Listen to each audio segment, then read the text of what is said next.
Next day एक हाइना मोहल्ले में आ जाती है अपने बाबू को खोजने। बाबू बाबू मेरे को माफ कर दो। मैं देखो लियो टेलर में लियो बोलता है अगर वो मेरे जैसा दिखता है तो मेरा क्या कसूर। तो वह इसलिए बोला ताकि करते हैं यह जो सीरियल किलर है ना जहाँ तहाँ मर्डर करता है क्योंकि है अरे मोहल्ले वाले का पेशाब निकल जाता है और उसी समय हाइना को पता चलता है हाइना के बाबू को पार्थी ही मारा है। अब तू गया बेटा, अब तू गया, देख तेरी औकात।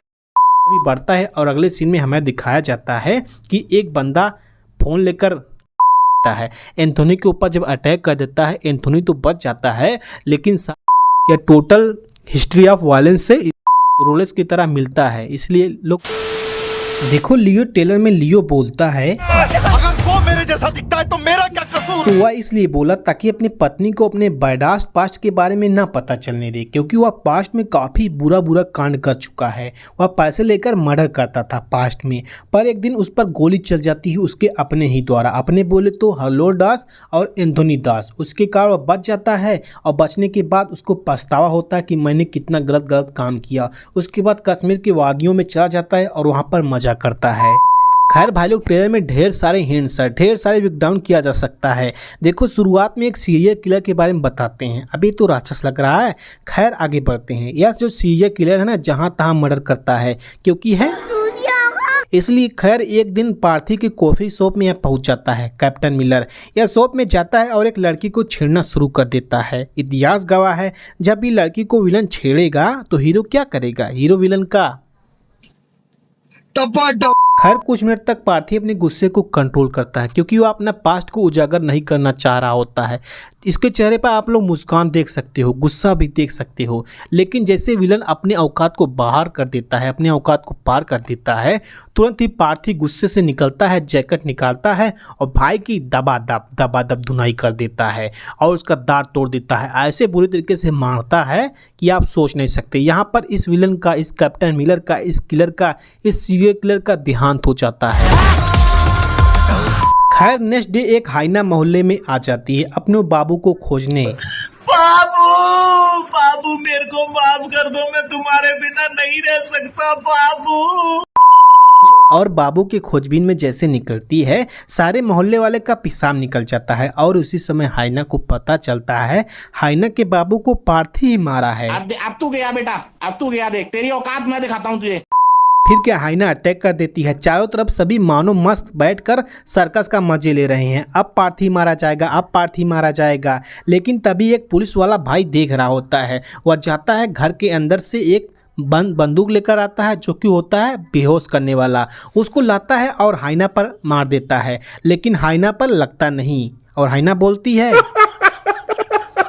खैर हाइना और उग्र हो जाती है और पार्थी को पीछे से न्योछाल मार देती है, लेकिन पार्थी पुलिस का बंदूक उठाकर बचा देता है। कई बार ऐसा लगता है कि यार जिंदगी में पैदा होकर ही गलती की है। खैर मैं आप लोग को ये बता दूं, जब हाइना इसके ऊपर अटैक की थी तो बहुत से भाई लोग, बहुत से मीडिया वाले इनका वीडियो बनाकर ट्विटर पर, सोशल मीडिया पर, इंस्टाग्राम पर, यूट्यूब पर जगह जगह अपलोड कर देते हैं, जिसके कारण मजबूरी में पुलिस को इस भाई को पकड़ना पड़ता है क्योंकि हाइना को मारना कानूनी अपराध है। जब भाई को पकड़ कर लेकर जा रहे होते हैं तो आप पीछे इसके शर्ट पर न्योछावर देख सकते हो और साथ में भाई छतरी से अपना चेहरे को ढक रहे होते हैं। चेहरा इसलिए ढकते हैं ताकि हरलोल दास और एंथोनी दास को इसके बारे में पता न चल सके। अपना चेहरा तो ढक रहे हैं लेकिन अपने पीछे बेटे और छोटे से और बच्चे का चेहरा इसलिए नहीं ढक रहे हैं क्योंकि उनसे कोई फ़र्क नहीं है।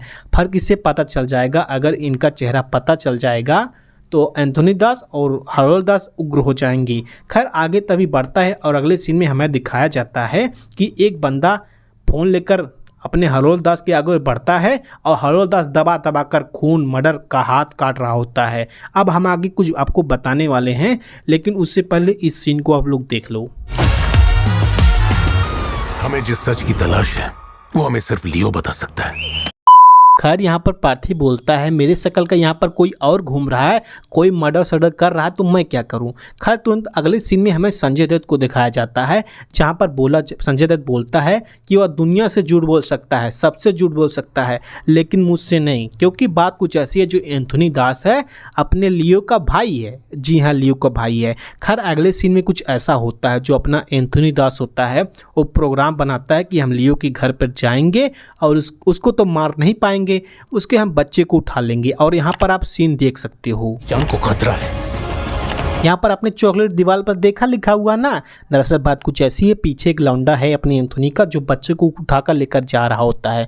अब बच्चे को उठाकर लेकर जा रहा है ना, उसके बाद तुरंत ही लियो इसके पीछे पड़ जाएगा और ये जो कार वाला सीक्वेंस है यहाँ पर दबाकर होता है। जो अपना लियो होता है वो बाइक पर होता है, ताबड़तोड़ और पीछा करता है, लेकिन तभी ऊपर से बैनर वाला गिर जाता है और लियो की गाड़ी का एक्सीडेंट हो जाता है। जी हाँ, एक्सीडेंट हो जाता है। अब आगे ए वाला सीन देखिए।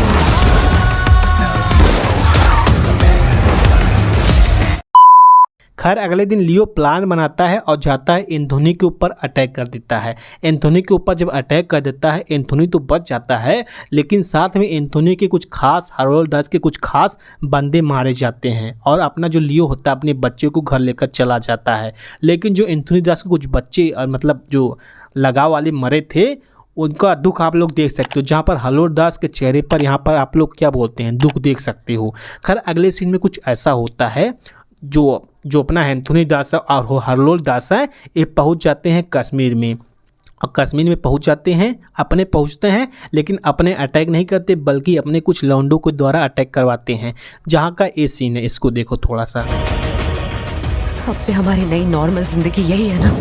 खैर लियो कुछ हद तक कंट्रोल करता ही है, लेकिन क्या ही कर सकता है, कंट्रोल अगर करेगा तो उसकी पत्नी, उसकी बेटा, उसके बेटी मारे जाएंगे, इसलिए कंट्रोल नहीं करता और काट करके उन सभी गुंडों को मार देता है। मतलब खुला चैलेंज कर देता है कि मेरा नाम पार्थी है, मेरा नाम ही लियो है, मेरा पुराना नाम लियो और इस समय का प्रेजेंट नाम पार्थी, और खुला ऐलान कर देता है। और लास्ट में हमें एक पार्थी मतलब लियो का जो क्या बोलते हैं यंग वर्जन दिखाया जाता है, ये जो लास्ट वाला आप लोग देख रहे हो। तो मूवी 3 पार्ट में पूरा चलेगा, एक टीनेज में चलेगा, एक मिड में चलेगा और एक ओल्ड में चलेगा, तीन लेयर में चलेगा। तो आप लोग को बहुत देखकर मजा आ जाएगा। और हाँ, एक सीन आप यहाँ पर याद देख सकते हो, जहाँ पर अपना लियो एक कुर्सी पर कुछ लेटे की तरह बैठा हुआ है और बच्चे को लिया हुआ है, और यही सीन सेम विक्रम में भी था। विक्रम में तो हो सकता है कुछ न कुछ विक्रम का और लियो का लिंकअप हो, कुछ ना कुछ जरूर हुई होगा।